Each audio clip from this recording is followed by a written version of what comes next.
Hey, what's up mga kaballers? Maligayang pagbabalik sa aking channel. Halina't pag-usapan natin ang balitang nagyabang na nga daw kaagad si Shai Gilgeous-Alexander sa NBA at ang balita naman patungkol sa magagawang trade ng Warriors sa Boston Celtics. Tara na't pag-usapan natin yan dito sa Basketball Hot Shots.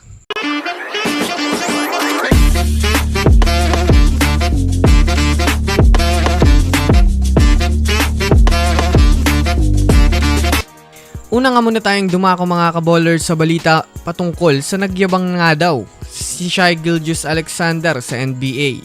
Sa kalagitnaan nga po mga kaballers ng kasiyahan ng Oklahoma City Thunder ngayon dahil sa kanilang pagkapanalo ngayong season sa NBA as a champion ay dito na nga po may ilang mga attitude sa mga batang player ang lumalabas.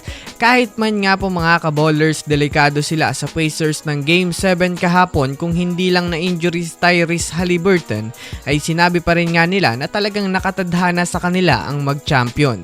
Isa nga ngayon sa mga pinag-uusapan ng mga fans mga kaballers ang kanilang napansin sa naging interview ni Shai Gilgeous-Alexander sa pagsabi nga nito na siya nga ngayon ang best player in the world.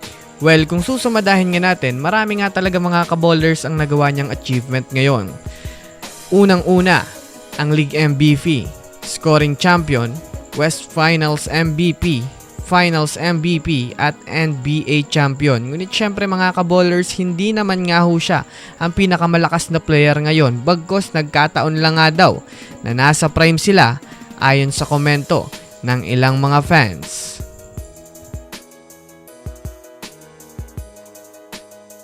Samantala, dumako naman tayo mga kaballers sa balita patungkol sa magagawang trade ng Warriors sa Boston Celtics.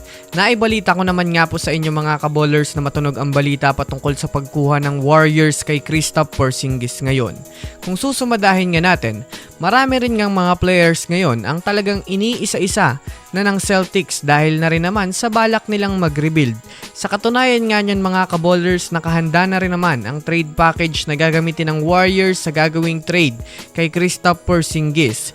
Yan nga po ay ang pag-trade ng Warriors kina Buddy Hield, Moses Moody, Tracy Jackson-Davis at Guy Santos na kung susumadahin nga natin, win-win situation nga po ang maaaring maging resulta nito lalo pat pare-pareho nga itong malalaki ang potential sa liga.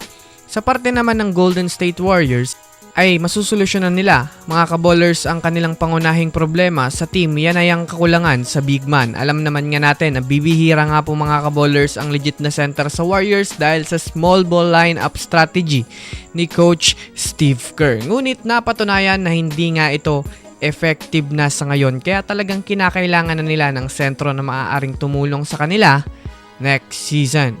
So yun lang amang mga kaballers, yan lang naman ang pag-uusapan natin ngayon. Pindutin ang subscribe and hit nyo na rin ang notification bell para sa mga susunod na updates sa mundo ng basketball. Again, this Basketball Hot Shots. Thanks for watching.